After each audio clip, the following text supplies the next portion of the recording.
All right, so this is gonna be, I don't know. You know how they are when I open my fucking mouth. But I got it divided up into sections so we can have like organized, breaks. Is it Okay. National Alliance today or Yeah, National Alliance, Mhm. Pierce. Yeah, yeah. What happened like with all you, that? you talk about the rest of his life until he dies or? He does die.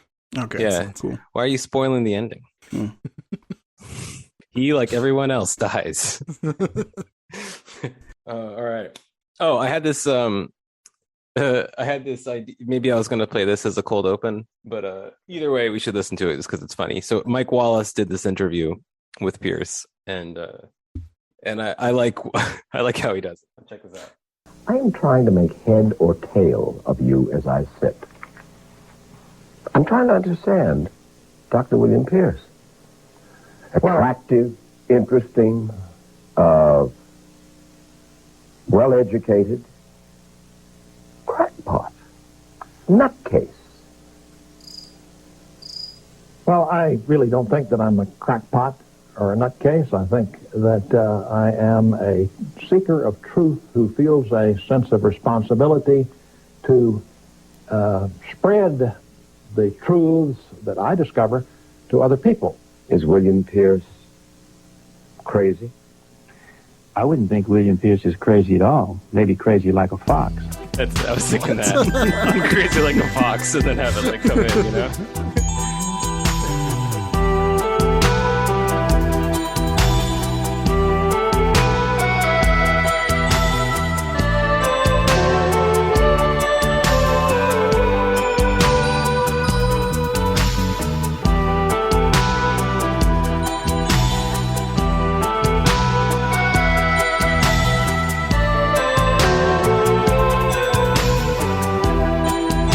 Nutcase.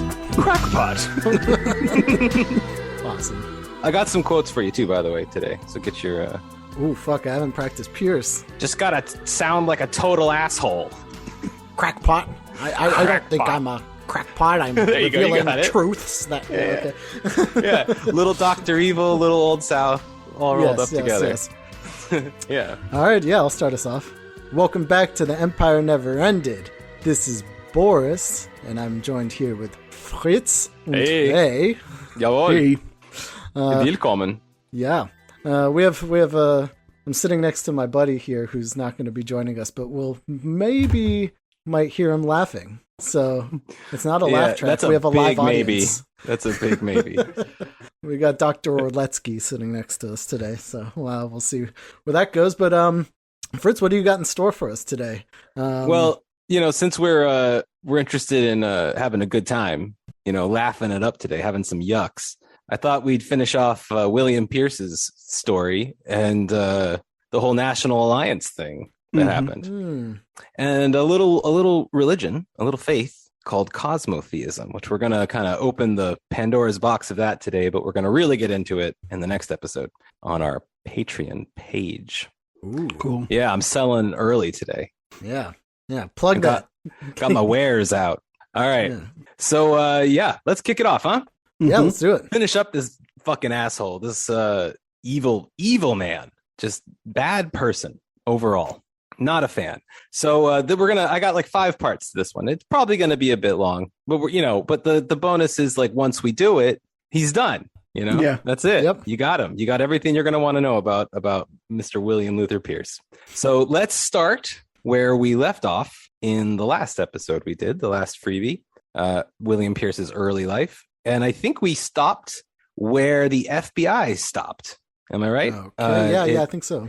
Yeah. So around 1976, the FBI officially closed their investigation of our boy, William Luther Pierce III.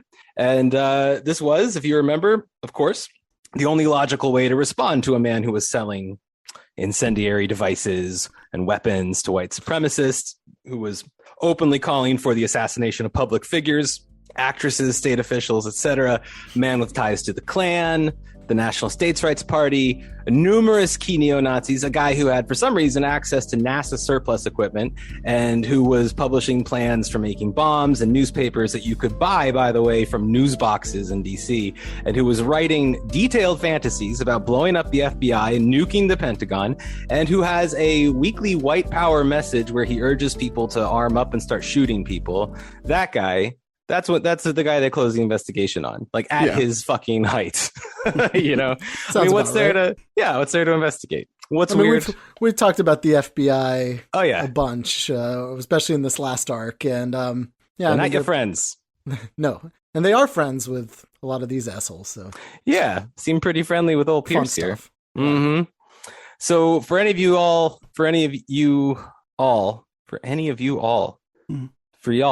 yeah, you're from Texas. Come on, you can do y'all. Yeah, that's what it's there for. So for y'all who haven't heard episode 73, you should do that. A lot of fun, like, you know, background data on this man and who he is.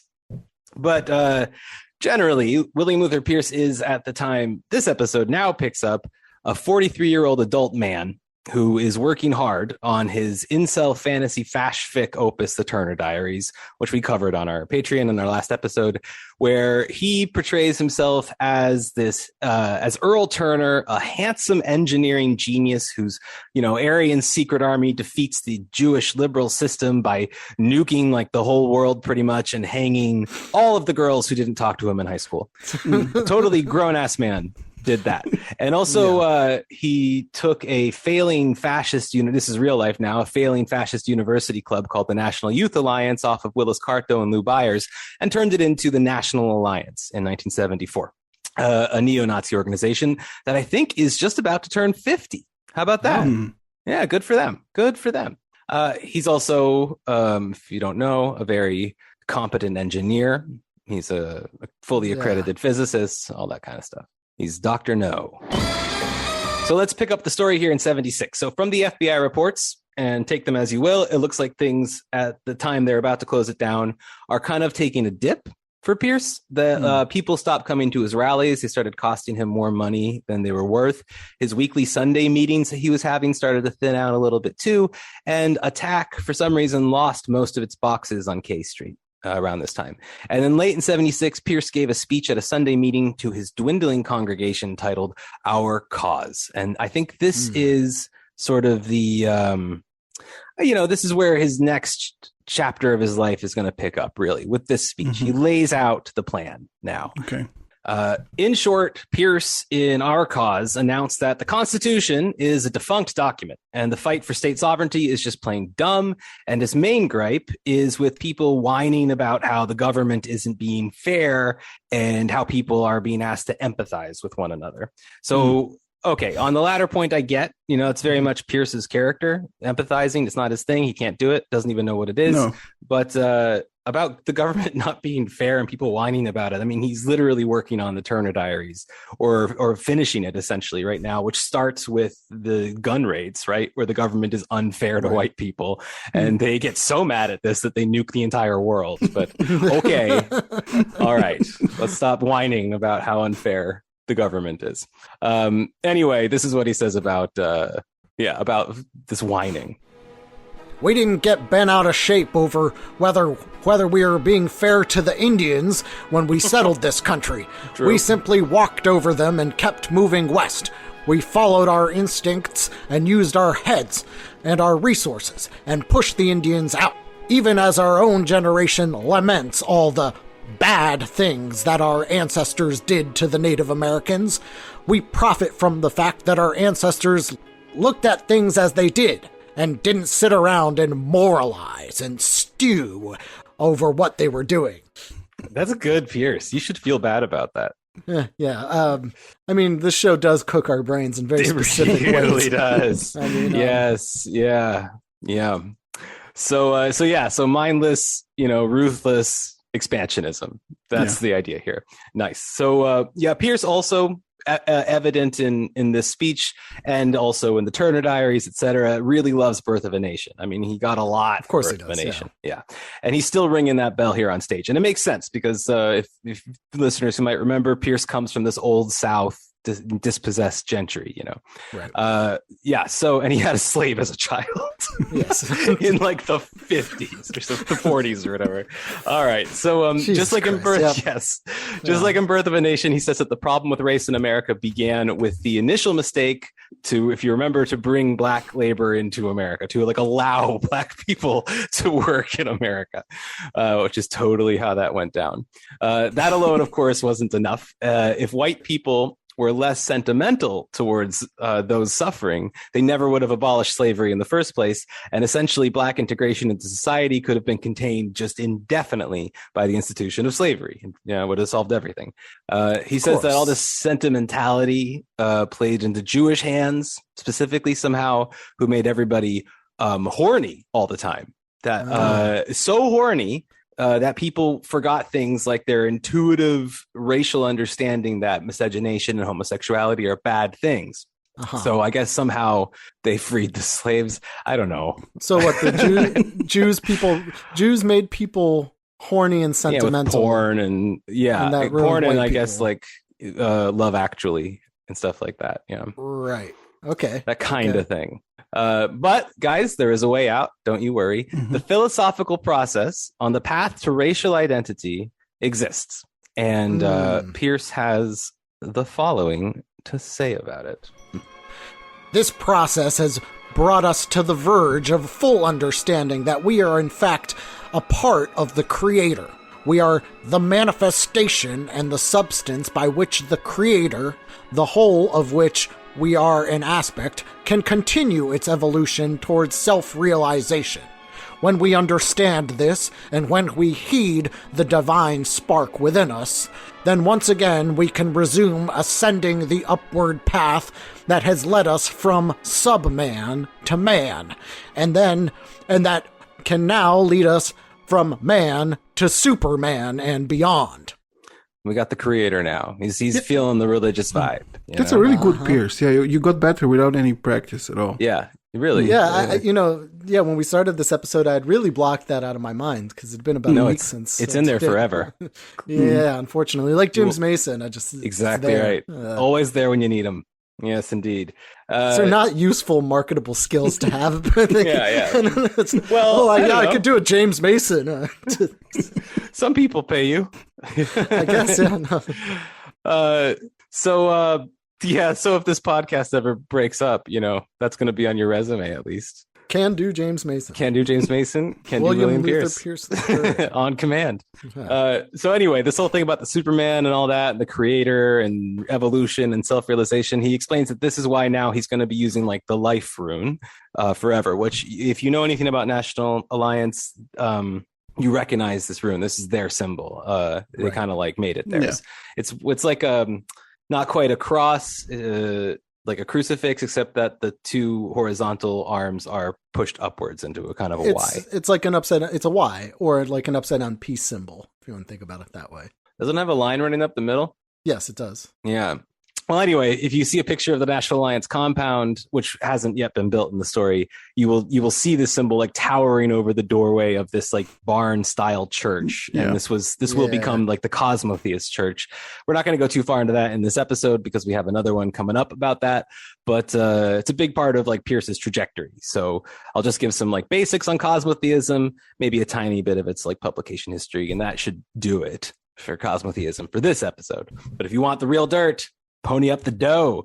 So Cosmotheism is a goofy cult, essentially, that centers around the idea that the Creator gave us a particular racial order and that we do the Creator's will by keeping that order.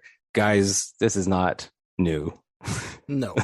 It's not new to this show. It's not new to like the spiritual history, if you can call it that, of white nationalism, but whatever. He seems to have mostly thrown it together anyway as a way to like kind of like plug the leaks in his movement. Like the membership was sort of declining in 76 and also to like get those tax exemptions. And he's really open about this to like his biographer. He's just straight up says like, oh, big tax break. I mean, you'd be an idiot not to make a church, So basically what he did though, was he took all the people who were diehard attendees of his Sunday meetings and he had them join the cult. And then he'd alternate every other Sunday meeting to do like public National Alliance stuff. and like general business or whatever. And so the other Sunday meetings became the Cosmotheist community. And as I understand it, the first Cosmotheist pamphlet was called The Path, and it was published in 1977. And this pamphlet was accompanied by another Sunday meeting speech that summer called Cosmotheism, the Wave of the Future. Though I have to say, it did last for a while, and it's not dead yet. So fuck knows. Maybe it is the wave of the future. So Pierce lays out in this speech the kind of the basics of cosmotheism. So while on the one hand, he seems to accept like a single creator, he also claims that it's a pantheistic religion, which Pierce says carries forth like a theological pedigree that is like directly tied to the pre-Christian Romans. So now cosmotheism is like the completion of this original Roman pagan project. So wait, they use Germanic runes then as a continuation of the Roman tradition? Of their enemies' tradition, yes. Yeah, I don't think the Romans would be too happy about that. Yeah, so there's one creator, but there's many gods, but also man and God are the same thing. So that's all your bases covered about God there. You got them all. And now there's like a run to home plate at the end of this thing where he starts like bringing in like the genetic truth stuff real hot. And then he pulls out the collective race soul. And then there it is at the end, the community of consciousness and blood, he did it. Home run. Quite exciting. So break that down. Cosmotheism, basically so far, after his first like jab at it, answers the question of God's existence by something like, I don't know, whatever. There's a God, there's a lot of gods, you're a God, whatever. And then backs all that deep theistic philosophy with like a be white. That's kind of the whole thing so far. So that's his start anyway. It develops over time. Anyway, we're going to jump back and forth. Cosmotheism, we're going to bring it in now and then because he's going to keep working on it as the story goes on. So 1978, it's a pretty good year for Pierce. The Turner Diaries is released to a very eager Nazi public. And this, I think, scratches Pierce's like psychotic itch because he decides at that point that he's going to just shelve Attack, which was the long-standing publication of the National Alliance, National Youth Alliance as well. Before that, Attack had the revolutionary notes that featured all these schematics and diagrams for how to make terrorism stuff. It also was where we first got Earl Turner. His journal entries were first published in Attack. So now that the book is out, he's going to sort of like put that away. And he's thinking like today, the kids, they don't like the ANP style LARPing shit. Terrorism's a bit passe. I mean, it's 78.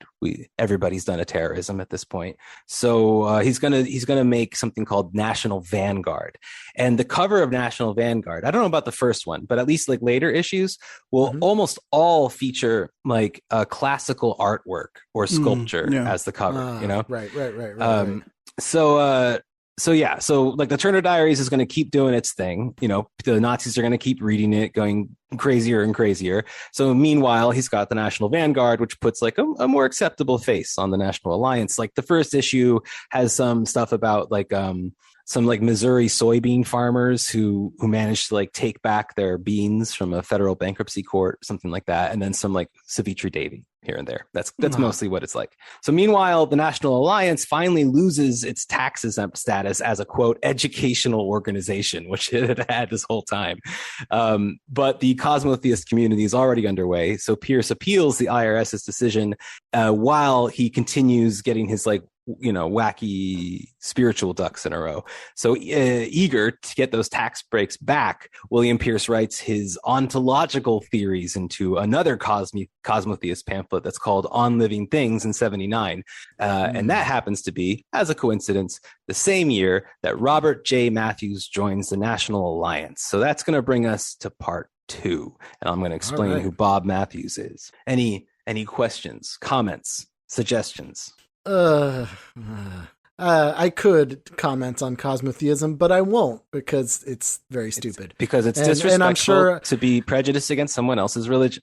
Yes, as David Myatt has pointed out many times. This is anti-fascist bigotry, once more. Yes. And I'm sure I'll get an opportunity to clown on cosmotheism more as this episode and the following one goes on. Oh, we're going to read their Bible. Like, it's going to be hilarious. All right. Yeah. All right. So let's get to part 2, which is the 80s. the subtitle of this is The Order Buys Pierce a Church, because that's really like what I think the main thrust of the 80s is here. So Bob Matthews, born in Marfa, Texas, where the lights are, in 1953, but he grows up in the Phoenix area of Arizona. So I'm going to introduce the order, but we're not going to go too deep into them because this is all about our baby boy Pierce. But the order hopefully will have its own episode. I'm just going to give you guys a summary of what happened because it's pretty important to the National Alliance story. All right. Yeah. So Bob Matthews was born in Marfa, Texas in 1953, but he grew up in the Phoenix area of Arizona. Bob was, as the Nazis like to say, racially awakened when he was a teenager, believing that the white race was destined for glory, despite this decline in America keeping them all down. And he became a very, very young member of the John Birch Society. Like he was 16, 17, something like that. When he was just 18 years old, he had his own little survivalist group called the Sons of Liberty, formed in 1971, which trained with firearms in the desert, a la like Adamov and those guys later. And he got involved in some kind of libertarian anti-taxation shit. Got him arrested for a fraudulent like tax form in 72, and he went into jail. Young Matthews thought that the desert would provide the last line of defense in their fight against the communists. And in an interview with Cool News TV, Bob Matthews, one of the, either Bob Matthews or one of the Sons of Liberty commanders issued, quote, I think it was Bob, though, issued one last grand warning to all the enemies of the Constitution, whether they be Nazi, fascist, socialist, or communist. And they did this apparently in conjunction with the Minutemen, the California Rangers, the secret army organization, and their, quote, good friends and ally Alpha 66, who was the Cuban anti-Castro like terrorists operating out of the southern U.S. So I don't know if he's that against fascists. So there was an American group called the Secret Army Organization. It looks like, which is interesting because that's news to me as well. Group. No, this is some southern shit that I didn't know about. Interesting. So despite recruiting into Sons of Liberty from mostly like college Republicans, you know, like the kind of fucking suit and tie to class guys, Bob himself actually skipped college, believing it was all liberal propaganda, got out of Phoenix, supposedly choosing his new home in Medellin Falls, Washington on the Canadian border just by randomly pointing to a map and just going there. And Bob was apparently acquainted with Odinism by like the late 60s and early 70s already. And he saw his area of Washington as like some racially natural place for his people who were somehow Vikings or something like this. So somehow Matthews, the Viking, somehow he managed to save up enough money to buy 50 acres of land there. And he plopped a mobile home down on it. And in around 79, he joins the National Alliance, like we said. And sometime around there, he read the Turner Diaries, too. And this completely blew his mind. And suddenly he didn't have anything bad to say about Nazis anymore, talked a lot more about Jews. And that's Bob here in 79. So, I mean, that's the progression, right? So from Birch Society kind of Pierce did all it too. Totalitarianism is bad to I'm actually a Nazi. It's cool. Yeah. Revelo Oliver did it. It's like the John Birch Society pipeline. So in the early 80s, Bob gets some buds together for some brews, and they suggest that they do some Earl Turner shit like in the book. Eddie made them all take an oath as Aryan warriors, named themselves the Order after the secret society of the Turner Diaries, his favorite book. And they went on and robbed a porn store. And this kind of opened things up for them, and they got more daring, eventually knocking off armored cars and stuff like that. They did a couple bombings, one of them also porn-related, and the other one was a synagogue, and they assassinated the journalist Alan Berg. They also followed the Turner Diaries advice and started a counterfeiting operation. We didn't talk about that in our ep, but that was kind of a big part where there's this effort to sort of destroy the American economy by flooding counterfeit bills into it or whatever. But what's funny about this is that that's why they do this. The real order with Bob Matthews is doing it, even though in the book it says specifically that it doesn't work. It just like allows Earl Turner to like live it up for a while in the book, you know? Genius wrote that manual. So Matthews did that same exact thing. And this is actually what brought him down. It was the counterfeiting operation. So anyway, Bob dies in a fiery death in 1984, having made off with millions of dollars, caused 3 deaths up to that point. Very little of that money was ever recovered, but I'm going to tell you where most of it went. So after Matthews' death, the National Vanguard, which was, again, the successor to the Attack magazine, published an obituary that praised Bob as a tireless recruiter for the National Alliance, who was also a guy who designed and manufactured these like snappy National Alliance baseball caps that they brought to the 1983 General Convention from the stolen porn money he got. And he said this in a fiery speech there, which they quoted in the obituary. "We are born to fight and die, and to continue the now of our people. Stand up like men and reclaim our soil. Kinsmen, arise, look to the stars and proclaim our destiny." Inspiring. So it's a bit of an understatement to say that Matthews and National Alliance were like connected, right? Which is usually what people say. Matthews was like a very important figure to the National Alliance and to Pierce personally. So if you guys remember Pat from the other Pierce episode, his poor wife, Patricia. Oh, yeah. Patricia, who would like jump when she heard her name and like referred to Pierce as sir and stuff like that. Deeply abused woman. Yes. So they have been married up to this point for 28 years. And finally, through like the magic of divorce, Pat is gone. Yeah. Pat, if you remember, was like mostly funding Pierce through all his little degrees that he would get and stuff like that. And she finally dips with the kids. And as I understand it, like he doesn't really see them again until like his kids are like full on adults. So he also, however, loses another important woman in his life. Boys, Savitri Devi dies. Yeah, 84, whose ashes were, as we know, enshrined at the American Nazi Party headquarters in Arlington, the former ANP headquarters anyway, alongside Rockwell's. But unfortunately for Rockwell and Davy, the IRS happened to foreclose on that building that same year. So they build the shrine, they have this nice thing, and they get foreclosed on the building. I don't know where the ashes went, but I really, really, really hope they were sold at auction. I think that would be great. So with the ink on his divorce papers still wet, he marries himself Elizabeth Prostel, who worked for the National Alliance office in Arlington, I think as like a secretary, essentially. So as the order starts its Turner Diaries role play adventure, and also at this time, Bob Matthews, his wife, Deborah, joins the National Alliance too. So again, I mean, like it's the same fucking thing. Bill starts to dabble a little bit in songwriting. And I would like to play you guys Bill's hit song that became, yeah. All right. So this became later like a traditional hymn of the Cosmotheist community. Oh God.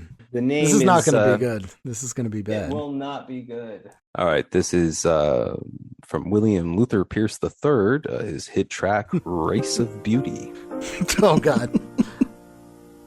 Race of beauty, race of light, I will strive to build my mind. Dreams of ages rest in thee, hope for all eternity.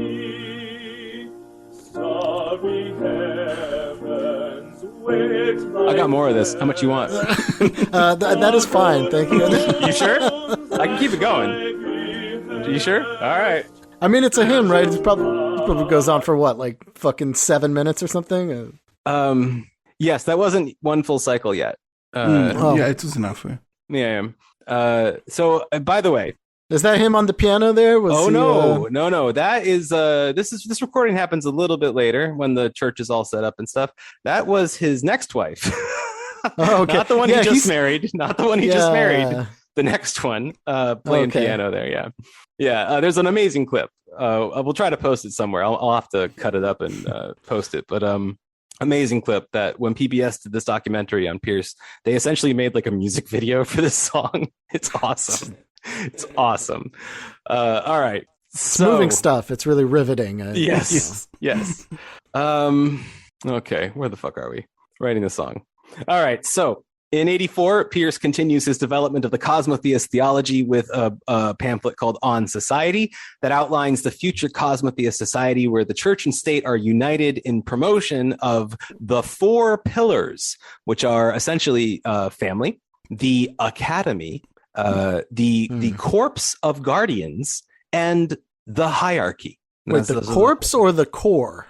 God damn it! I did that last time too. Yeah, you did. You did. I mean, Corpse of Guard. I mean, that sounds. It's no, funny. it's core. I think I even wrote corpse. Yes. Yeah, The you're core, like, the core, the core. I don't know. I've been, you read the Turner Diaries and all you think about is corpses. I'm sorry. It happens. It's a job hazard. All right. So apparently Bob Matthews, the order guy, who by some accounts saw Pierce as like a spiritual figure, is pretty into this Cosmotheist stuff. And he gives Pierce a big old bag of money to get her done. And Pierce, with this money, this was about half of what he ended up spending. So Pierce spends about $95,000, half of which came from the order, and outright buys 346 acres, which for our, rest of the world listeners is 1.4 square kilometers. Okay. And to any of y'all from, socialist, ex-socialist countries, it's about 2 blocks. Okay. All right. So which this whole thing's in Pocahontas County, West Virginia, where he's about to move. So and by the end of that year, Bob is dead, right? That's when. So he opens this thing. Bob dies. Moving on. So of course, the FBI now is, with all this going on, and the order fucking running a terrorist ring and funneling money to William Pierce, the FBI is once again basically dragged, kicking and screaming to open up an investigation again onto Pierce, who for whatever reason don't want to investigate really. Right. And they tend to shut down other people trying to investigate them as well. They would jump in and say hey, we got this. Don't worry about it. So to make matters worse for the FBI, this has to be designated a full domestic security terrorism investigation, which sounds pretty serious. And an FBI memo in 1985 says that all individuals in this investigation should be considered extremely dangerous with unlimited ammunition and weaponry. Unlimited ammunition and weaponry, because as we covered in the previous episode, Pierce has been selling weapons. He's got a constant supply of weapons and ammunition. Right. Really, they're not wrong about that. He's a much better arms seller than he is a novelist, So in September of 1985, Bill finally leaves Arlington, Virginia for greener pastures there in West Virginia, and his new wife, the secretary, just straight up dumps him because she says that she would actually prefer to live maybe like a human being, instead of doesn't live Nazi in a compound in West Virginia. Yeah, so she just stays back. So there in Pocahontas County, he founds the Cosmotheist community, openly admitting to his biographer, as I said, that it's basically a tax break thing. And despite having finally a real church, none of his special Cosmotheist followers from the DC area actually come with him. But nonetheless, by the end of the year, he's got 20 people in that church who are calling Bill teacher. That's how they refer to him.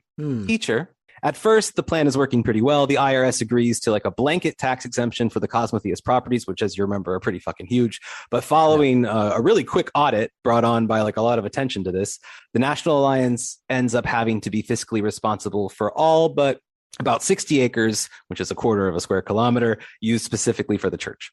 So the warehouse that they had, which had all their publications and recordings and things like that, the headquarters and all these other kind of buildings being used for the National Vanguard books that they were going to really rely on in the future for income, these were all taxed normally.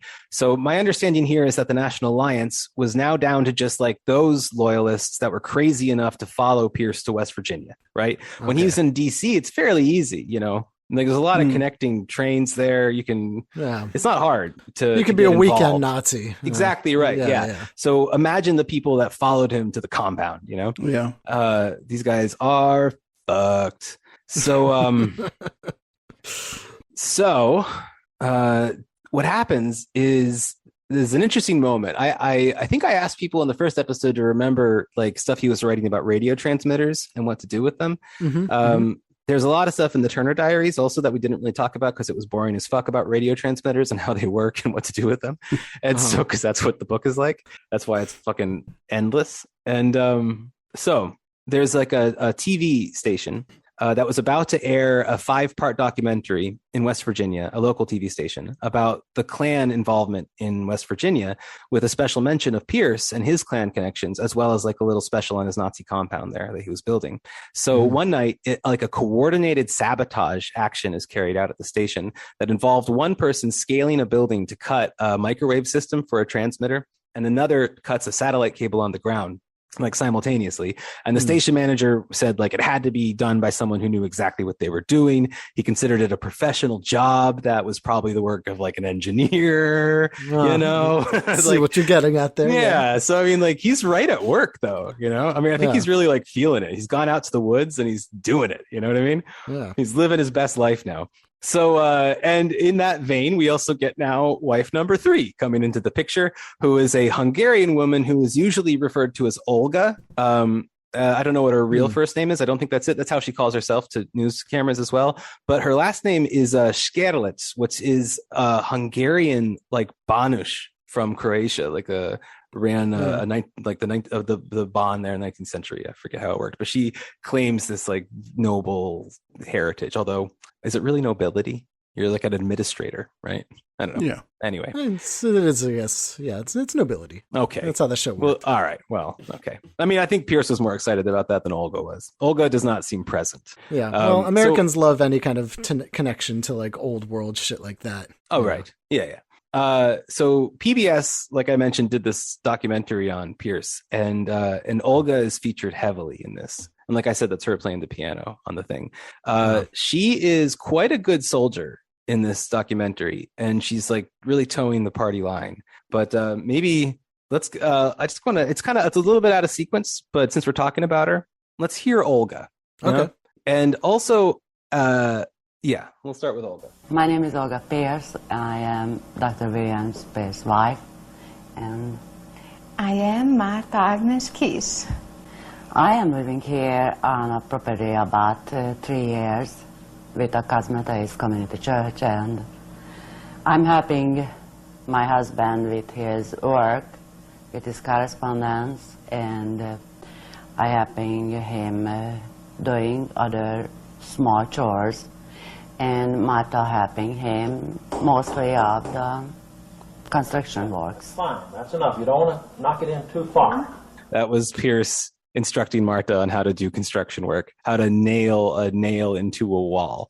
So Marta is this other Hungarian woman that's there, who Olga is shown training how to talk. So Marta's English is like non-existent, and basically Olga's there like whispering to her the words to use for the camera, where she says like, "I am very happy here. I do good work. Good," something along those lines. Where did you meet these women? Well, that was a big question around the area. The documentary asks this ADL guy about it, and he's just like, "I don't know, but it's creepy." And then the cop they ask says pretty much the same thing. He says, "I think Pierce thinks of them as his property, and he makes them do work around the house," which seems to be more or less true. Accurate, yeah. Olga, though, is his wife. And she described her marriage, if you heard, as "I do odd jobs around the house and chores."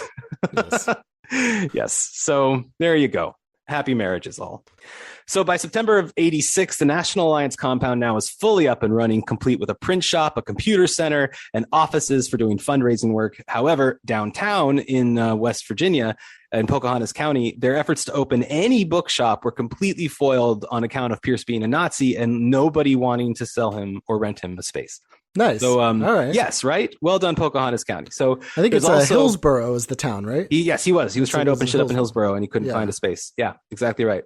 There is also this local attempt to make a paramilitary training in the whole county illegal as a county, specifically to try to like shut this shit down, but if it doesn't work somehow.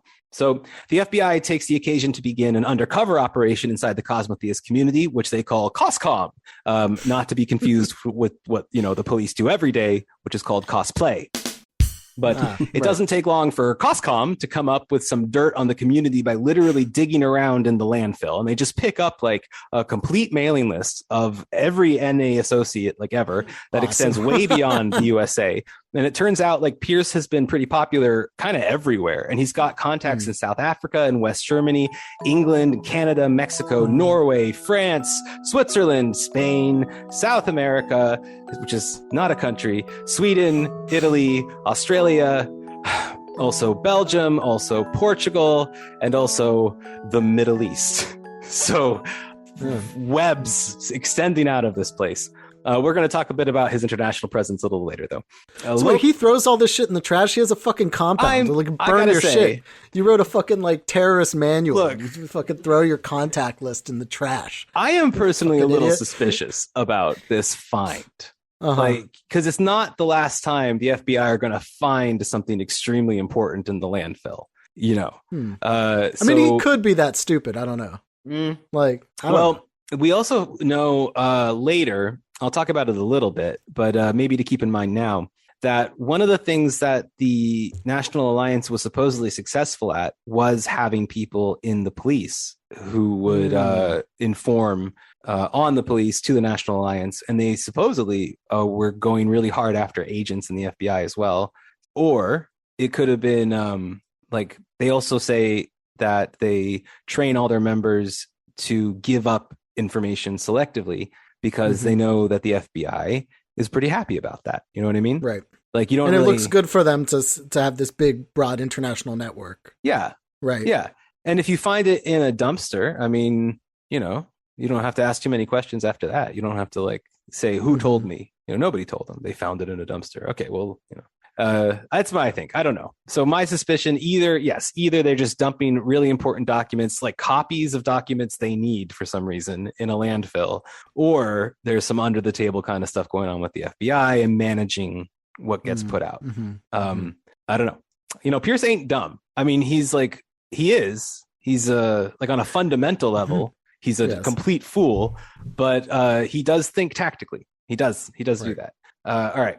So locally in the area, Pierce has gotten pretty tight with this kind of Odinist, locally isn't in America, with Odinism in American fascism, to the point where the National Alliance is sharing a P.O. box with the Odinist Fellowship in Detroit. Independent National Alliance cells begin to slowly form all over America, and they reach their peak in around the late 90s, with between like 35 and 40 kind of scattered throughout the country. For now, though, the membership is still relatively small, and you know, the FBI, like I said, has that membership list to supposedly prove it. I mean, yeah. All right. So to take care of the National Alliance's finances, and despite being unable to open a single bookstore, like I said, anywhere in his own area, Pierce forms National Vanguard Books as his primary source of income, and what I am pretty sure is a pretty handy front operation for laundering money from all sorts of folks who don't really want to be on any records or anything like that. Sure, you know? And who knows, because he gets like money, you'll see, he gets money from various terrorist activities and bank robberies and things like that around the country at various times in the career of the National Alliance. So with Pierce's kind of intimate relationship with the order now known, with his organization quickly growing, his evil mountain lair completed, and like a ton of information they just picked up in the landfill that connects him to Nazi groups all over the world, with money pouring in from like terrorist activities and bank robberies through like what is probably a front business. Would anybody like to guess what the FBI does about this? Close the investigation. Close the investigation. Yes, they do. The same old song. Okay, so yeah, so they shut down the investigation, and since the Pittsburgh offices were handling it, I thought we'd call up a ringer here and have a secret listener give us a Yinzer FBI agent. So what you gotta know is that the FBI has reviewed the memorandum and does not find sufficient justification for authorizing a full DST investigation. In accordance with the Attorney General's guidelines on DST investigations, a group, Bud, must advocate or commit violent criminal acts in furtherance of social-political goals before a full DST investigation can be authorized. Now, Bud, in reference memorandum, Pittsburgh did not set forth any criminal acts which were either advocated or committed by this group in furtherance of their beliefs. Beautiful. I think that's awesome. Probably exactly what it sounded like. I think. Yeah. When he was reading it back to the boss, that was it. I feel like we were there the moment the FBI was like, well, we give up again. Yeah. That's that, I guess. Good luck with your terrorisms. DST, sorry, domestic security and terrorism. Ah, okay. So so the splinter cell of National Action called the order, goes on a white supremacist terror spree that pays for Pierce's compound, that swore by a book that he wrote that plans the bombing of an FBI building, and the FBI itself thinks all is fine. So great. So they can go back to terrorizing the American Indian movement, which is actually what they do. They double down on that. So I mean, it specifically says like advocated, like it specifically says that they did not find any criminal acts that were either advocated for or committed by the group. What the fuck are you talking about? Like, you could at least like pretend to do your job, you know, at least act like you're doing something. My God. So in other news, by the way, as the FBI drops this investigation, a guy named Timothy McVeigh starts his sniper and explosives training at Fort Benning and finds a book called the Turner Diaries. How about that? The rest is history. Yeah, well, yeah. McVeigh had kind of an ANP, a bit of an American Nazi Party streak to him, apparently, back when he was walking around the base, despite what's his name, fucking Gore Vidal says about him. So that's a thanks to Kemal, by the way, for that reference. So, and of course, what does Gore Vidal say about Timothy McVeigh? Gore Vidal, if you remember, was also an America Firster back in the day. And when the Oklahoma City bombing happened, he wrote this kind of apologist piece for Timothy McVeigh, in which he said that he was not a white supremacist, and this was all about, like, you know, it's the same shit with slavery, where people are like, it wasn't about slavery, it was about states' rights and shit. It's the same shit. Right. Yes. So, McVeigh would do things like wear white power T-shirts around the base, you know, to protest black power T-shirts that he saw, and he would like recommend and get copies of Turner Diaries for his fellow soldiers. And also, lucky for him, Hunter, the sequel or prequel, I think, would come out in '88. And I'm sure that'll join the Fashfic book club too. But after an apparently quiet year, Pierce and the National Alliance, back to them, start getting some new media attention. And here's where that PBS documentary I mentioned, it's a series called Different Drummer, with his like hyper real wife, Olga, you know, that we just heard. So back to poor Olga, or maybe not so poor. I don't know. She doesn't seem to give a shit, honestly. But Pierce told his biographer that he was attracted to Eastern European women. Yeah. Yeah. He said, they are more feminine than American women. They don't see it as demeaning to assume a woman's role in marriage, which is a homemaker. That's what he said. Oh, my God. So I just found out that none of that recorded on my end. Oh, shit. Are you serious? Yeah, but that's why we have backup tracks. Nice.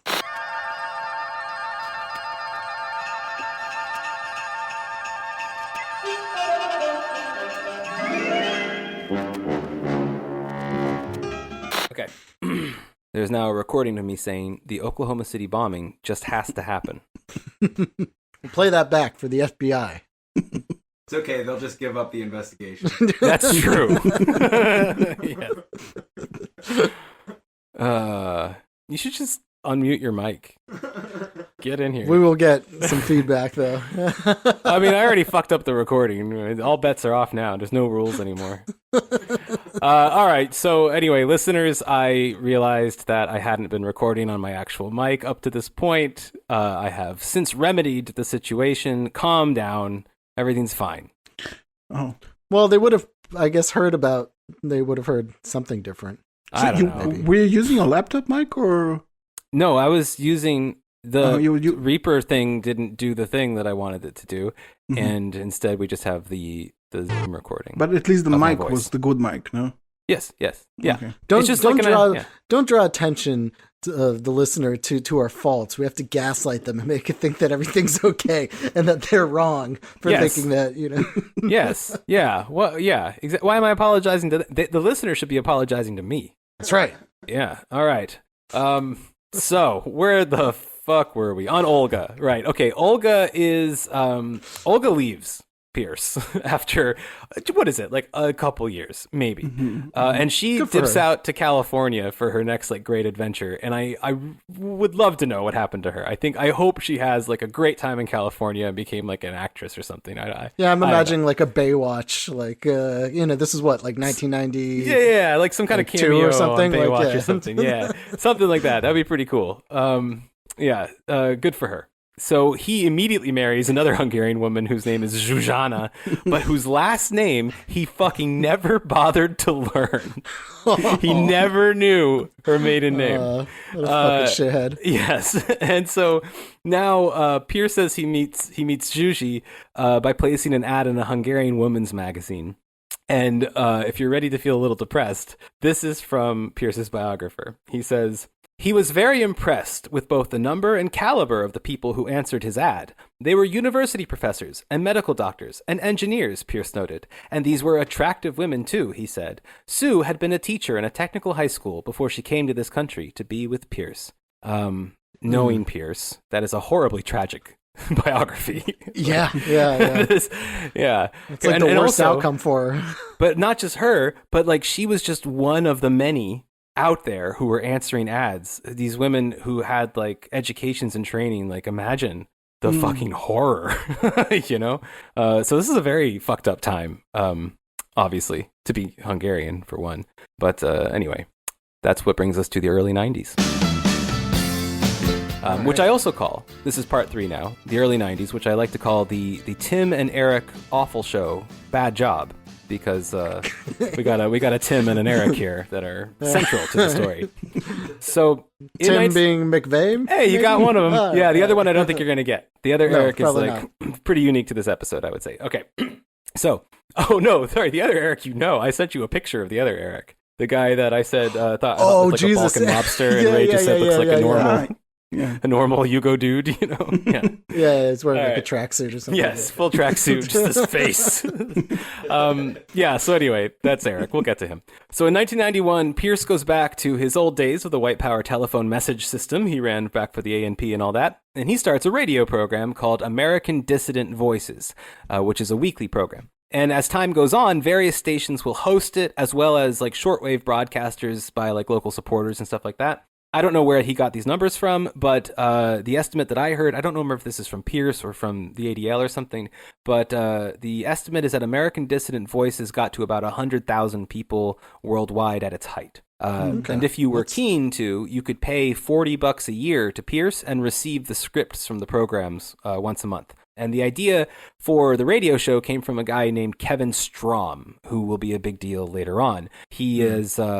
at the moment, a National Alliance inner member at the moment in the story who formerly worked as a broadcast engineer. And he's also a vegetarian and a teetotaler. So I imagine Pierce both admired and was annoyed by him. So another dude hanging around the compound was our Eric Gliebe. Eric Gliebe. Gliebe was a former professional boxer whose dad was in the fucking Wehrmacht. His dad was an actual Nazi. Perhaps because of this, Gliebe had like a more like, I don't know, like kind of heritage-oriented approach, Like he saw Nazism as a family affair, and he had the innovation to organize a series of, this is all the early 90s now, like 1990 basically, or 91, European American cultural festivals all over America, with this focus on like the family and the culture of the race.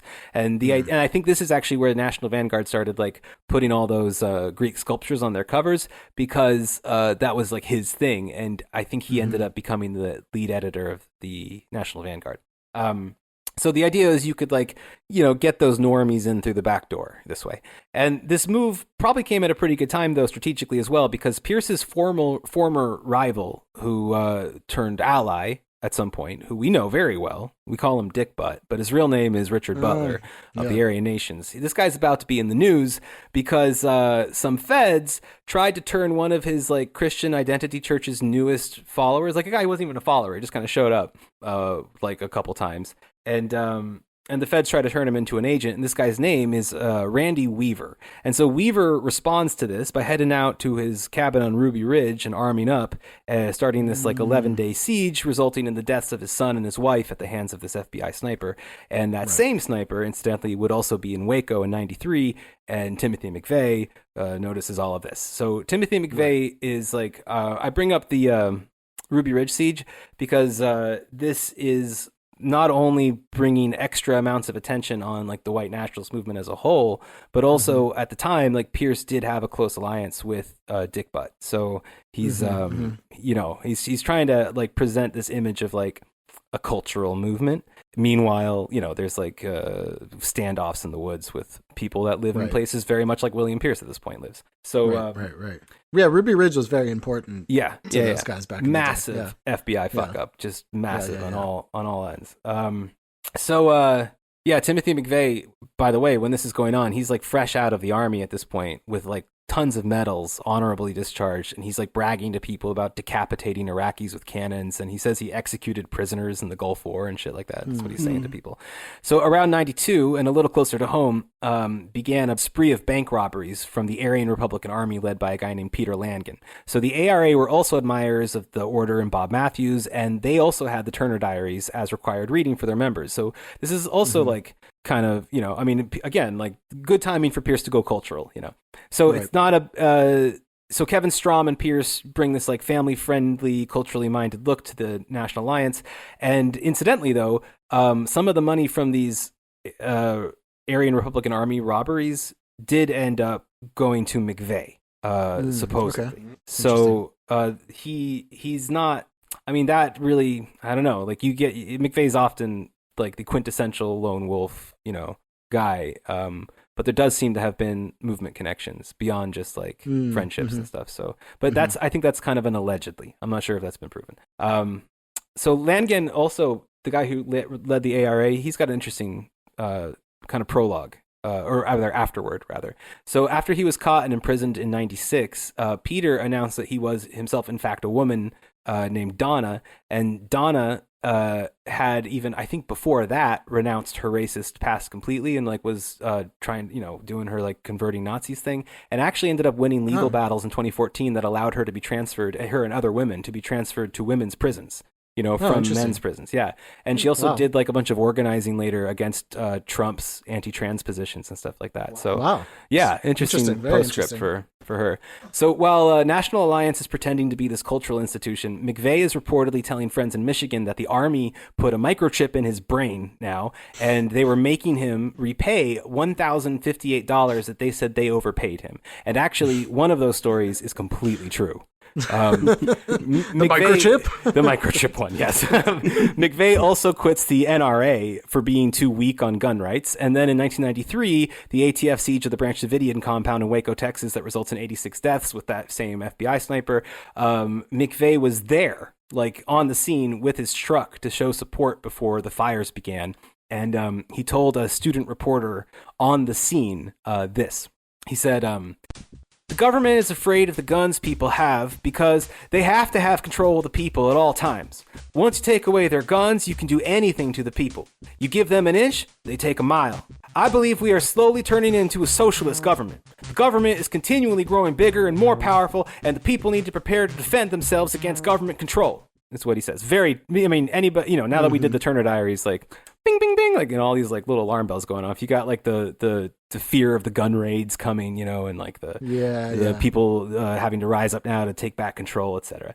So, and, you know, like, to be honest, that's, like, a constant in American right-wing stuff, no? Yeah, absolutely. That's true, but we also know that, you know, McVeigh adored the McVeigh printed the Turner Diaries in bulk. Like he printed it in bulk to give out to people and like table at like gun shows and shit, you know. So he's all in that mindset. He was also, by the way, giving out like cards with the personal information and address of that FBI sniper from Ruby Ridge to people at gun shows, along with like copies of the Turner Diaries. So at first, McVeigh thinks about assassinating the agent, the sniper, and then decides to shift his target to the Murrah Federal Building in Oklahoma City. And by the way, sorry to break the tension, but if you're wondering what our old friend Revelo Palindrome Oliver is up to. I'm assuming you were. Of course, yes. Always. I mean, always. he's in every episode now, no? Yeah. So I wanted to just, as the tension's rising with Oklahoma City, I wanted to give you a taste of what the Turner Diaries was like to read, where something was happening and then nothing happens. So smash cut to Revelo Oliver here. He's dead now. Surprise, he's dead. No more palindromic Nazis for us. Until I guess I don't know, Relative Hitler comes to power in the laser gun raids of 2024. All right, so anywho, he's dead. Just saying, it came up. Now we know. All right, so McVeigh starts calling up Pierce at this time and starts logging hours and hours and hours of phone time with the National Alliance over the next few weeks. But of course, since the FBI shut down its investigation, and since the National Alliance is clearly no threat to anyone. We have no idea what they said, and we never will. Claiming that McVeigh, Pierce would claim that McVeigh only called to leave messages about how much he liked the National Alliance or something. And then, but in fact, he apparently called in order to secure a safe haven after the bombing was his interest. Right. Well, so he wanted to go to the compounds and yeah. So, so a couple weeks after this, April 5th of 95, Timmy kills 168 people, taking off the front face of the Murrah building, crushing a kindergarten full of children, daycare rather. And all this happens at 9:15.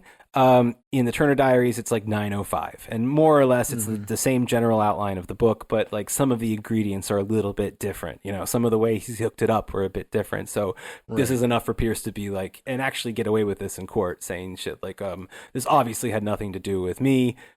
He used this kind of fertilizer. I used that kind of fertilizer. We wanted to destroy the computers. This guy didn't care about computers. And that's why, no connection. So, I mean, yes. I mean, you'd have to be a complete idiot to buy that, which the FBI did.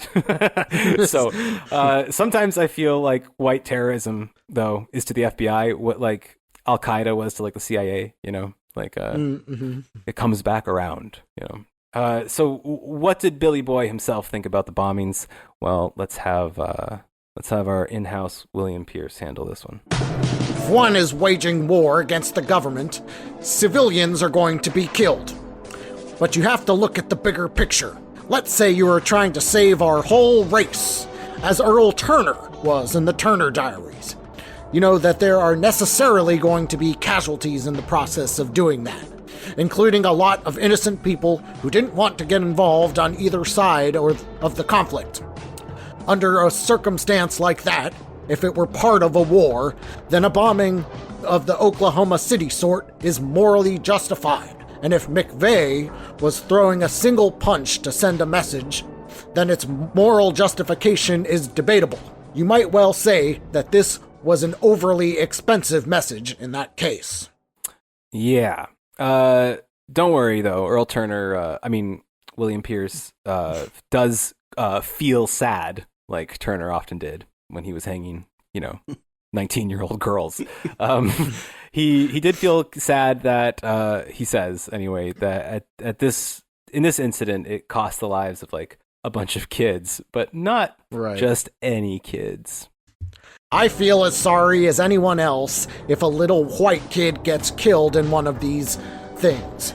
For that matter, I feel bad if a white kid gets killed in an automobile accident. But I don't advocate that we ban automobiles because people get killed in them, including innocent people who might have grown up to be great scientists or poets. In the same way, I'm not in favor of calling off a war because some border incidents or battles take innocent lives.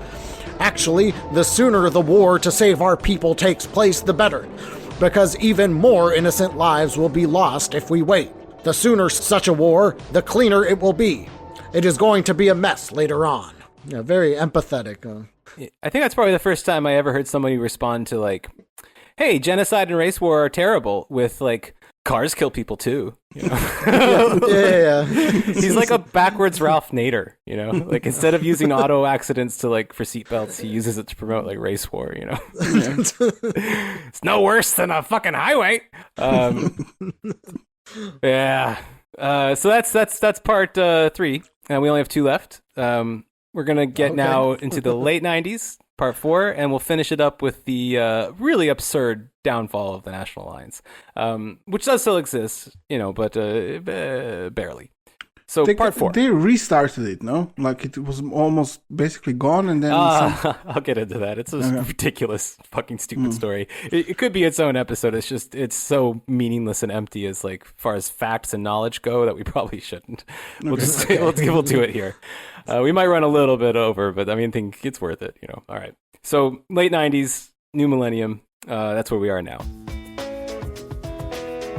And I'm going to call this one Growing the National Alliance Brand. And this is where we get into those international connections and what the NA really became under Pierce's leadership here. So in 96, following Oklahoma City, Pierce is all over the news, of course. He's covered in a CNN special called Patriots and Prophets, and he does an interview with Mike Wallace that we heard at the very beginning of the episode where the guy's like... he's crazy like a fox, and Wallace calls him a nutcase or whatever it was. None of this is bad for Pierce, obviously, and he manages to recruit a few more smarties into his inner circle here. He's living the dream, One of these guys is Sean Walker, who graduates UC San Diego with a bachelor's in science and molecular biology, and he has a minor in history. He's a smarty, and since this is the start of the 90s kind of tech boom here, Walker is assigned to the National Alliance's Internet Response Group, which is led, so there's more than one person doing this, it's led by none other than Billy Roper, who we talked about in early episodes on the base and stuff like that. He later has his own show called The Roper Report, as of now, I think. It's still going on. Yeah, he interviewed Ron Nazaro from the base and stuff like that. Yeah. So Pierce also organized a guy named Todd Van Bieber, another smarty pants, but this guy kind of blew himself up a little bit in 97, non-fatally, while he was making, by the way, 14 pipe bombs that he had planned to detonate along crowded roads in Orlando, Florida as a diversion for some bank robberies that he was also planning. So he was going hardcore Earl Turner. That's Minuteman tactics, no? They tried that. Maybe that's why. There are connections. Well, kind of. Yeah, there are. Okay, I was thinking through the order, though, mostly, but it's there. Todd was supposed to serve 60 years in prison, but for some reason he's free after 5. Oh, not for just some reason. Sorry. He's free because he testifies on all his buddies. He rats on all of them. But, nice. And you remember what the order and the organization do to rats, Yes. Earl Turner was almost executed on the spot because he failed to kill himself rather than talking to the feds. So the punishment for this guy, for Todd Van Bieber, is going to be severe. Yeah. So basically, Van Bieber gets out of prison and spends the next few years of his life giving stock tips on the National Vanguard News Network, which was the official forum of the National Alliance. Mm. So I don't know what to say. He turned in all his friends, and now he's giving stock these tips. Guys are always huge hypocrites about this shit because they're death before dishonor, never talk to the feds. And of course, the feds never really do anything to them, and then when they do for some shit, they immediately fold and collapse and start crying and they're not executing traitors and shit like that. It goes right back into it and gives fucking stock tips. Yes. The Vanguard News Network is interesting, actually. It gets set up a little bit later in the story in 2000 by this guy named Alex Linder, but he also joined up around this time. He would form it later. So apart from Sean Walker, the microbiologist, and Todd, this Nazi bomb-making Wall Street bro, and then also Alex Linder, who is going to be running this VNN board. All these people are there now. The National Alliance headquarters also has Evelyn, who has a doctorate in pharmacology, but she's doing secretary work, of course. I wonder if Pierce ever walked on her in the shower. Maybe. I hope not. For Evelyn. I'm just kidding. She's not a teenager. He would never do that.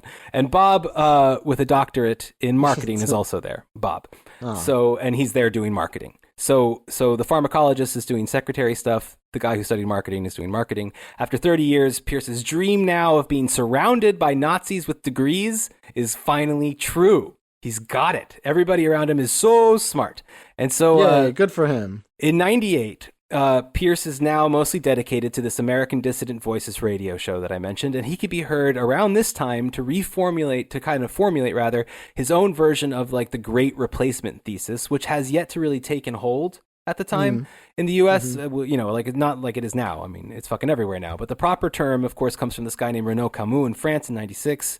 But Pierce was probably more likely getting his from David Lane, who wrote the White Genocide Manifesto in 95. Yeah. So The Lane was 14 also words, right? That's, exactly right. Yeah. Lane was also a member of the Order, by the way.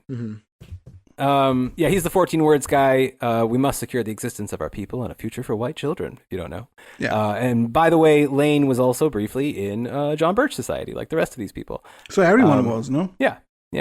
He also was in Aryan Nations for a while, Lane. So I'm going to play now just a little clip from American Dissident Voices so you can get the vibe of the radio show. Dr. William Luther Pierce. How to improve our souls. Hello. Perhaps you won't mind if today I just share a few thoughts with you about where our people are now and where we're headed.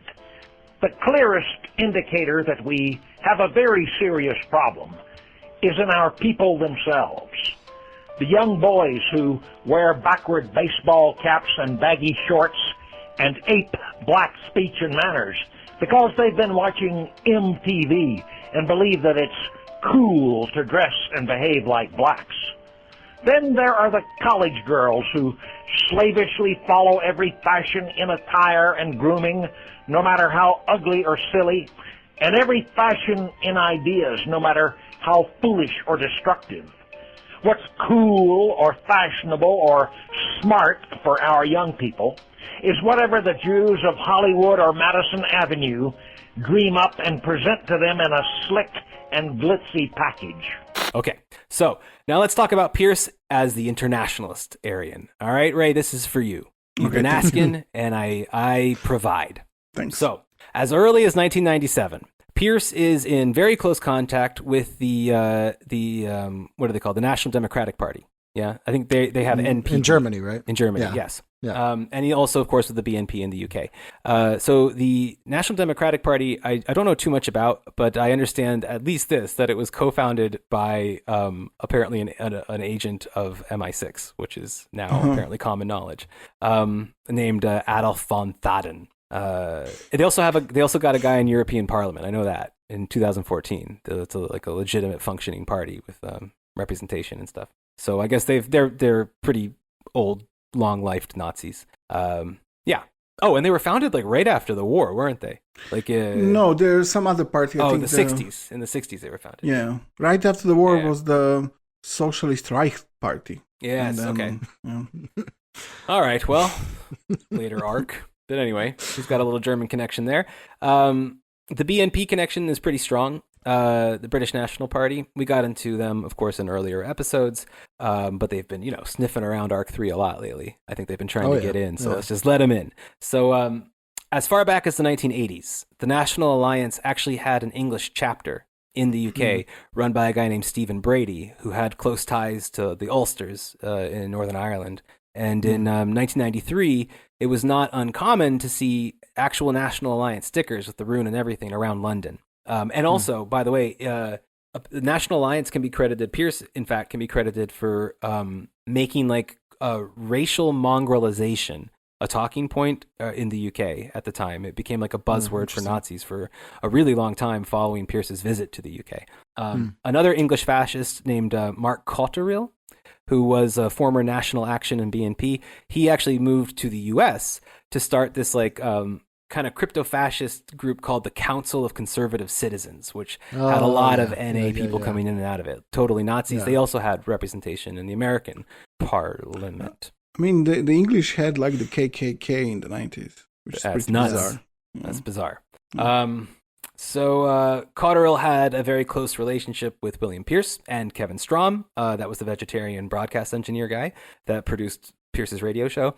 And also we had Billy Roper. Again, he was a member of the Council of Conservative Citizens as well, back when he was the Arkansas leader of National Alliance. And at this time, so I'm just giving you Germany and UK right now, but there's more. But at this time, when he has these connections, the NA is probably the leading Nazi organization in like the entire Western Hemisphere, just in terms of like durability, growth and numbers, as well as being like kind of like the Wunts, the ANP was in Wunts. It seems like National Alliance is becoming a meeting point for Nazis internationally.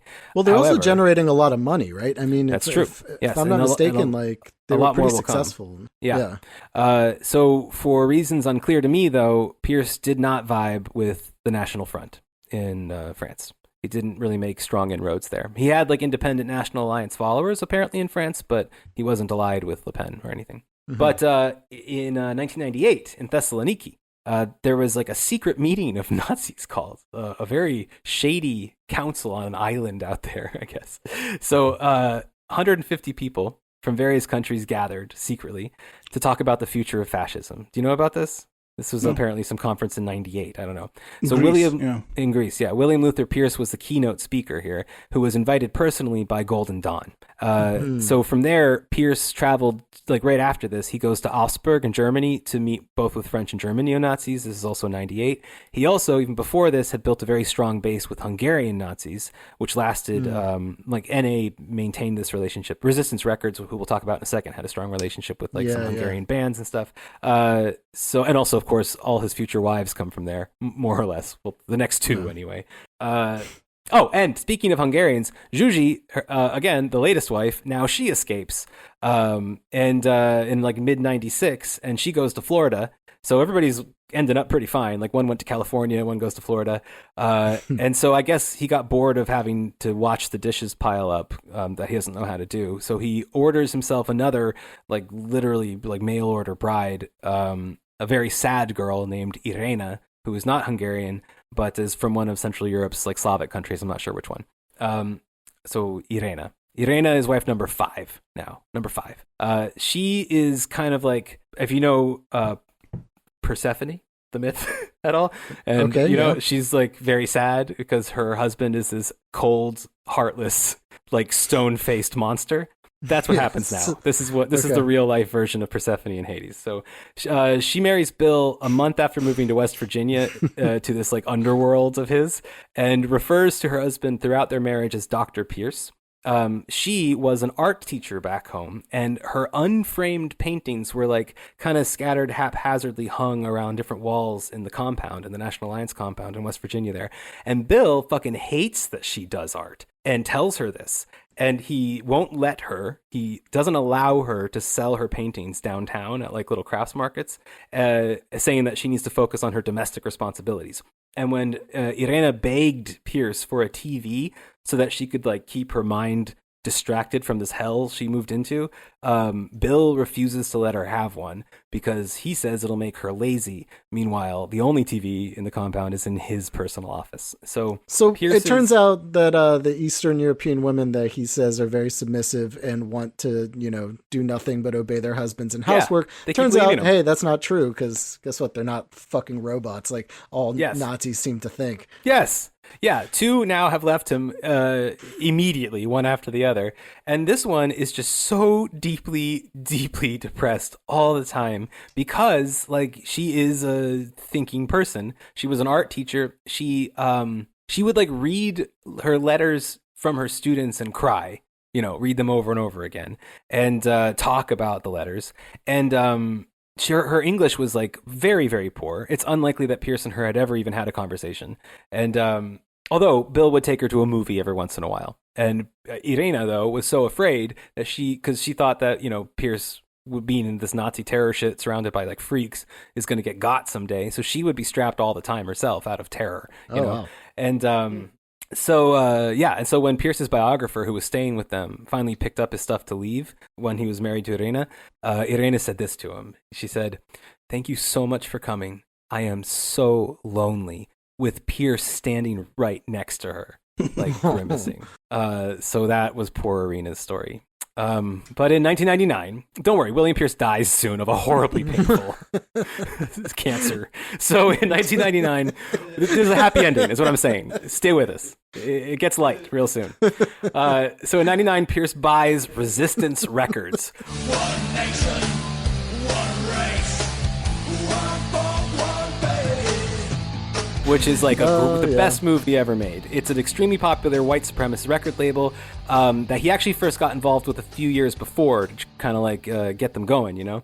And in its first year under Pierce's ownership, Resistance Records brings in about $1 million, a little shy of that, selling 100,000 CDs. And the National Alliance is like fucking humming now with something like, I don't know the numbers at this point. Oh no, I do. It's I think in 2001, I think so, quite close to this. They're going to hit about at maximum 4,500, maybe minimum 2,000, something in that range. So they're really like there's 200 members just in Ohio, so they're really like going now. At the turn of the century, the National Alliance decides to launch an internet forum that was made to be a competitor to Stormfront. So this was this guy Alex Linder's Vanguard News Network that I mentioned before. This move prompts U.S. News and World Report to write like a pretty big and pretty prescient article about Pierce and the National Alliance, basically saying that from this point on, it predicts that the internet will be an enormous thing for neo-Nazis and that we're going to see all sorts of weird Nazis show up on crazy internet forums. So I would say they were correct about that. Yep. So, Resistance Records also, by the way, if people remember our video game episode. Oh God, yeah. Yeah, we played their video games. Yeah. We played their video games. So if you're not a premium subscriber, you should be, and you should go listen to that because it's sickening and weird. Yeah, it's good fun. All right, so here's what happens. So we got Sean Walker now. Hold on. All right, so Linder is running the Vanguard News Network. That guy, Sean Walker, the molecular biologist guy, he is now the leader of the Salt Lake City cell of the National Alliance. And then Billy Roper now moves to West Virginia from Arkansas to become, this is hilarious, the deputy membership coordinator, but there was no membership coordinator. There was no other position. So he's like, there's no lead membership coordinator, but Pierce made him the deputy membership coordinator because he didn't fucking trust him. Put him in his fucking place. Yes, exactly why. Because Roper was making real inroads into like kind of like skinheads and stuff like that. Like Roper was doing great with the hoi polloi, and those people that Pierce fucking hated to his dying day, hated them, like whatever, rednecks and skins and all these guys and C-18 types and whatever. Very often they are defective people. Either they are people who simply can't function successfully in society, that is, they are losers or antisocial misfits looking for company, or they are escapists or adventurers who don't really want to serve our cause. They are poison to us because they drive away from us the people who really can be useful to us. We need winners, not losers. If we begin tolerating losers now for the sake of having more people, we never will get the winners. And we ourselves will become losers. If anything, we should be grateful that the movement is out there to soak up a lot of the freaks and weaklings who otherwise might find their way into the alliance and make problems for us.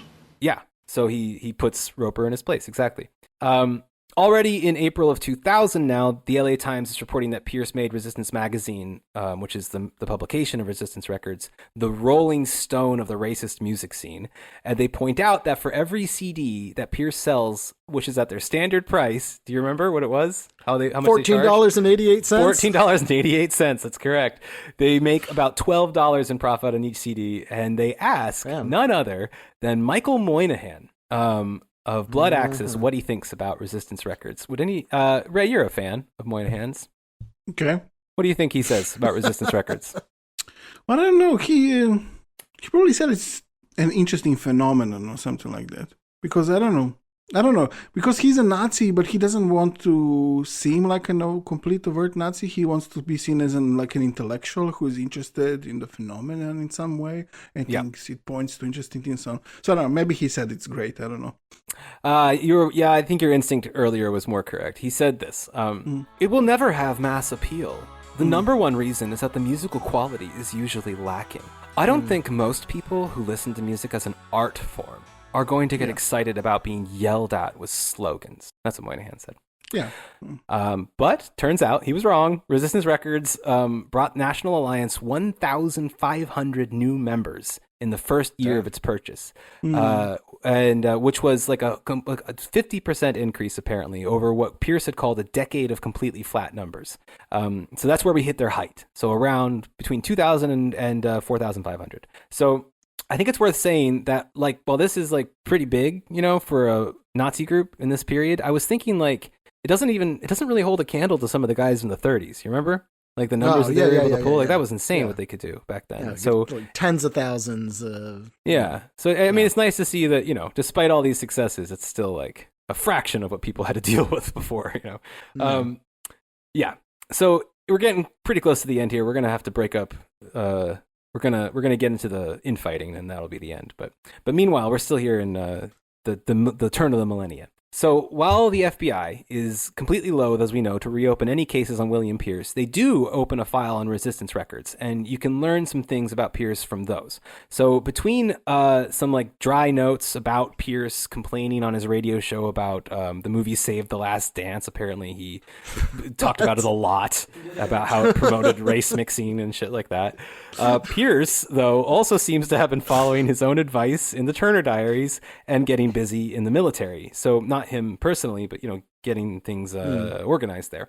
So in March of 2001, Pierce was known by the FBI to have already formed a military unit of the National Alliance, serving inside the armed forces, as well as made up of some ex-soldiers, and was working on building one made out of law enforcement agents as well, parallel to that one.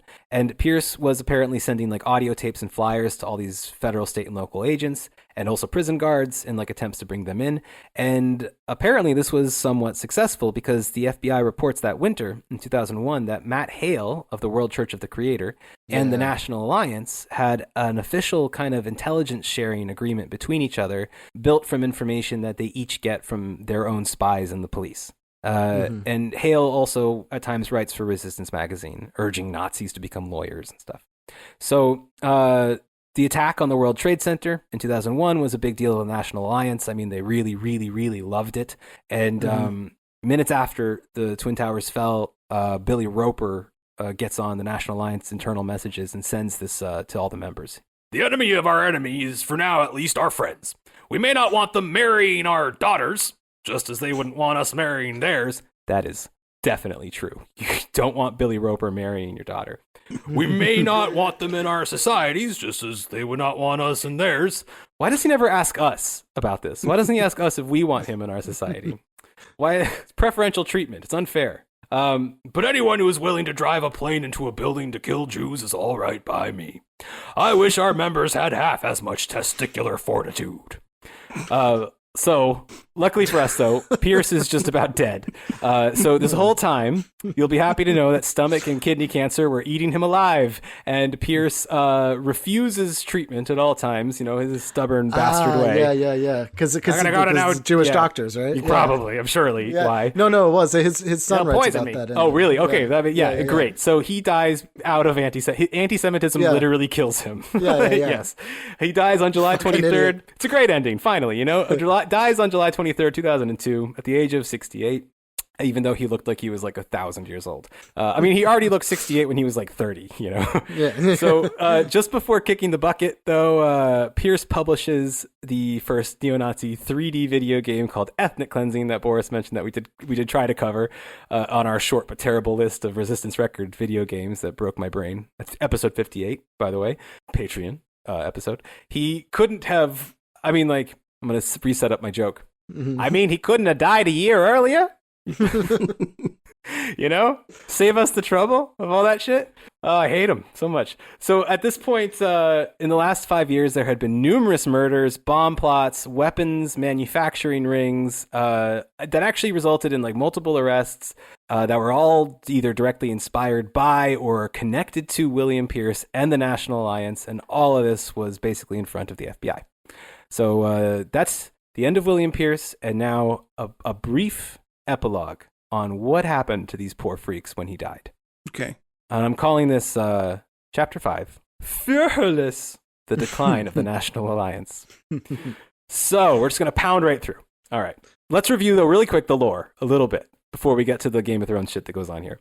So vying for the throne, we've got Sean Walker, the molecular biologist who worked under Roper, right, on the Internet Response Unit before taking over Salt Lake City. Just before Pierce's death, though, is promoted to the NA's Chief of Staff and the, get this, the National Membership Coordinator. Do you remember Roper's job? The Deputy Membership Coordinator? So he is still the Deputy Membership Coordinator, and his old fucking subordinate becomes the National Membership Coordinator.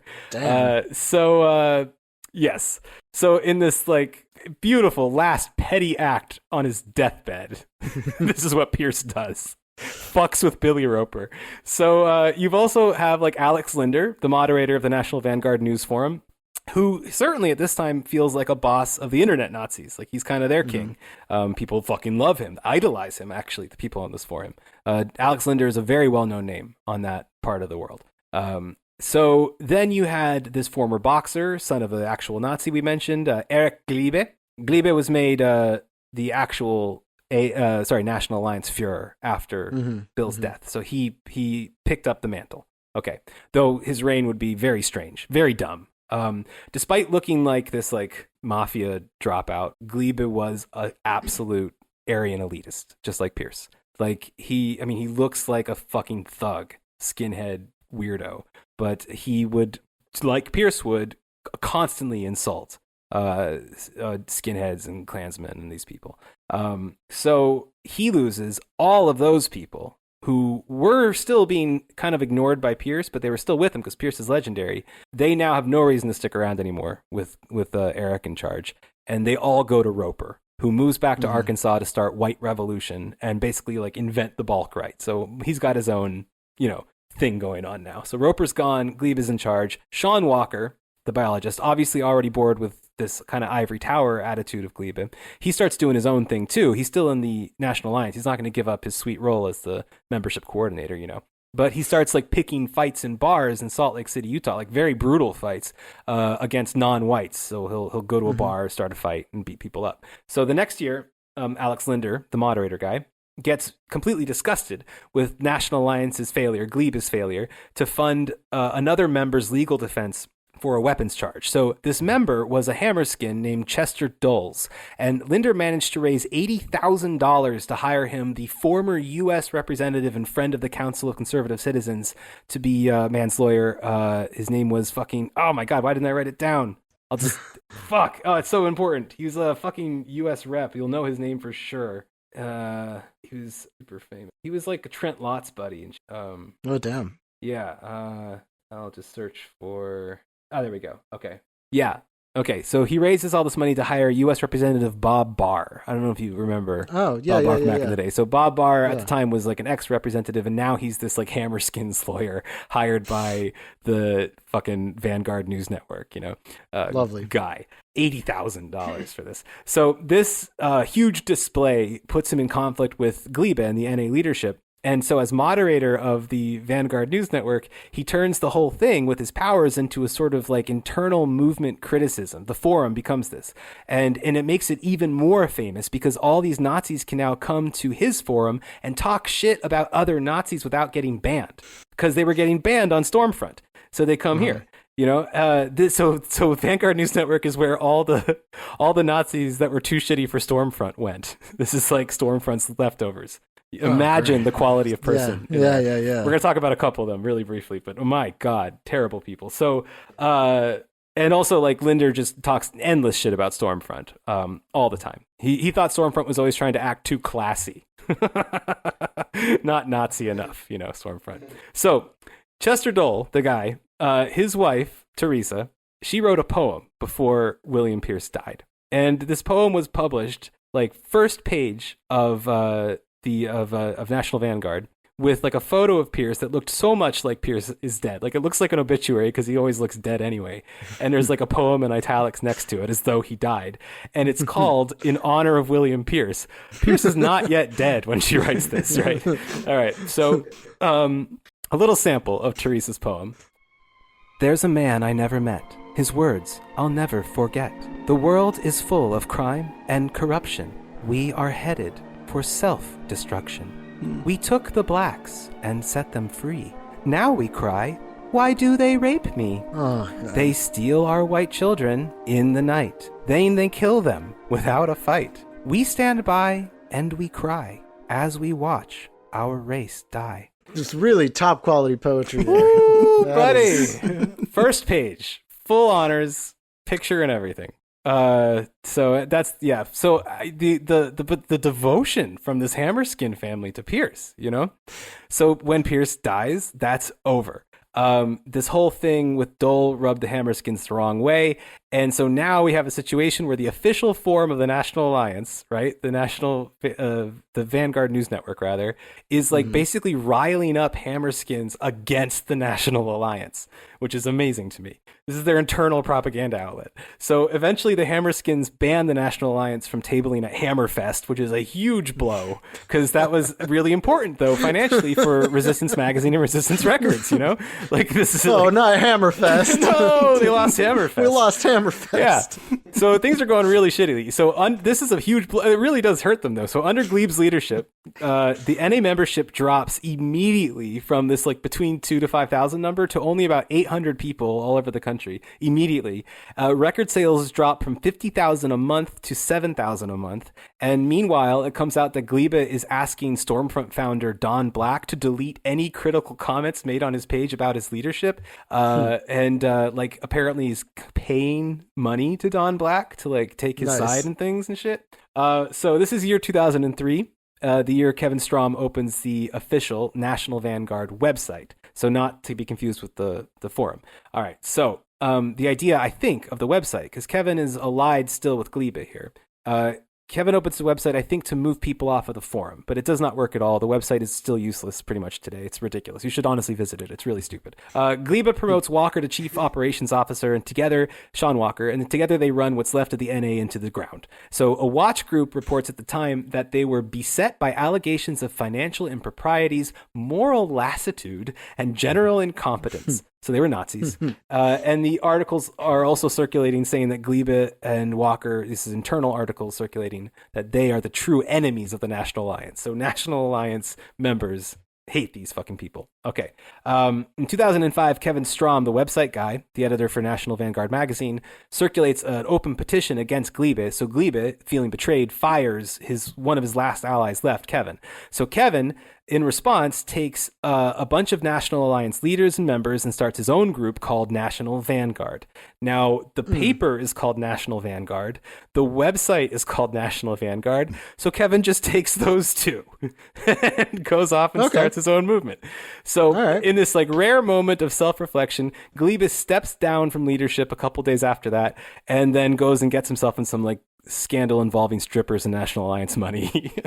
Basically goes Fritz Kuhn on it. And as punishment, again, the deep punishments of the NA, as punishment for wasting all this money on strippers and ruining the NA, they savagely execute him with a shotgun blast to the chest. He doesn't. No, of course not. He becomes the manager of the record label as punishment. So Sean Walker, the biologist, his natural replacement, gets himself finally arrested for all those Salt Lake City attacks he made a few years back. He gets 7 years in prison, released in only 2, though. And these guys are getting some work done, though, in the infiltration way, even as they're suffering. The NA had this tactic called ghost skins, which is a lot like an insight roll. In fact, it's almost exactly like an insight roll with the Order of Nine Angles and all that. So like the O9A, or at least like the Temple of Blood anyway, they mostly focus on infiltrating law enforcement and stuff like that, of course. But this is how they approach it. They say, they teach that Nazis have to create the character, you must get inside the mind of the person you're trying to duplicate, and they're asked to like imagine themselves taking on life ways opposed to their own and shit like that. So it's very insight roll, you know. And and they were all trained on how to do disinformation and shit. So I mean, they have like some competent people in there, and that's why I think like the rank and file and the leadership just maintained a certain distance here. Like I don't know, like I feel like people were kind of doing their own thing at the same time. But, So meanwhile, Linder's forum is getting some attention, the Vanguard News Network, as a prominent user named Yankee Jim goes and does a murder-suicide with him and his wife in 2008, and another prominent user named Joe Snuffy gets sentenced for building and planting a bomb covered with filled with rat poison and shrapnel, like shrapnel covered in rat poison, to put on a Martin Luther King Parade Day route in Spokane, Washington in 2011. Damn. And then another guy shoots up 2 Jewish community centers in 2014. This guy admired Linder, the news network moderator, and felt like if he could kill some Jewish people, he would get the forum's admiration. So up to that point, this guy had, his name was like Miller, I think, had posted 12,000 times on Holy the Vanguard shit. News Network. So that's the kind of people hanging around there. So Glebe, who's now back in power for some reason in 2014, God knows how or why, decides to just fucking liquidate the whole National Alliance and cash out, right? So Kevin Strom and this guy named Will Williams, White Will, they form a group called the National Alliance Reform and Restoration Group, or NARG, with William Pierce's Nazi brothers. We didn't talk at all about them, but he had these Nazi brothers. I know nothing about them. Yeah, they were part of NARG, and they were trying to sue Glebe for control over the National Alliance and stop him from selling it to who and how, I don't know, I guess the property. The state of California, therefore, has to preside over the question of who gets to legally own a Nazi terror compound, you know? And so Glebe eventually caves and gives it over to White Will and these other guys. White Will, he has his own comic book called White Will, where he depicts himself beating up black people in a high school and like saving teenage girls from being raped. So it's classic fantasy of theirs. It's Turner Diaries, in a comic book, and it's in Resistance Records. I'll post like maybe a tiny section on our Twitter just to get the idea of how terribly it's drawn. So under White Will, the NA declines to like 35 members in 2015. So rapid decline. Eventually, Will goes ahead and beats up and strangles a middle-aged white woman working at the National Alliance headquarters and disgraces himself. But that's where I think I got to stop here. I mean, it's a really long ep and it doesn't get better. And but all I know now is that the compound's back up and running. There's some people there. So that's pretty much the National Alliance. The full story of William Pierce III, America's shittiest Bond villain. You didn't mention that one of their leaders, Strom, was arrested for child porn? I did not. Oh, yeah, of course. You know what? I was trying to get through one episode, Ray. One episode. I mean, we need to just have that there. Oh, because they're all pedophiles. Of course they are. Yeah. All right. So crazy long episode, but it's over. We did it. Thanks. Yay. Thanks for listening. And if you want to, for some reason, if this wasn't enough for you and you want to hear what it sounds like when William Luther Pierce writes a Bible, then join us on Patreon. On Friday. That's right. Okay. That's it. Right. It's been a long up. Maybe I don't know if you want to talk about it. We've been on for a while, but don't know if there's anything to say except good riddance. Yeah, I'm glad I he did have died some painfully. thought at the begining of the episode of something I wanted to say at the end, but now I've completely forgotten about it. That was 3 days ago, Boris. Yes, clearly. So no, I can't think of what I was thinking about earlier. Well, all right. Well, thanks to our secret guest for playing the FBI agent. What's a good Pittsburgh name for a FBI agent? Are there? I don't know. Because if it was like Texas, I could call him after any city in Texas, I can call him Dallas or Austin. Well, I mean, I did have that character named Bob Redikowski. Yeah. There's also he could just be Agent Donnie. Yeah. There he is. Thank you. Agent Donnie. So thank you for playing Agent Donnie. I'm sure he'll be back. I like him. I think he should stick around. Yeah, we should definitely invite Agent Donnie back. Yeah. All right. So see you guys later. All right. Cheers. Thanks, guys. Bye. Bye. Ciao.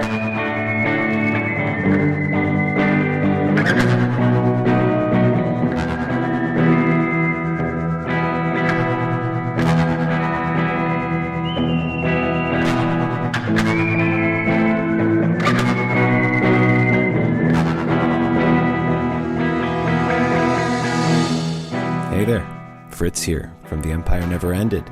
This has been one of our weekly free episodes for free people. But for premium people, we also have weekly premium episodes, which you can get at patreon.com/tenepod, TENEPOD, and also follow our various social media things in the show description there. Like and subscribe them. Follow them. Like and follow and subscribe. Follow them. Do it.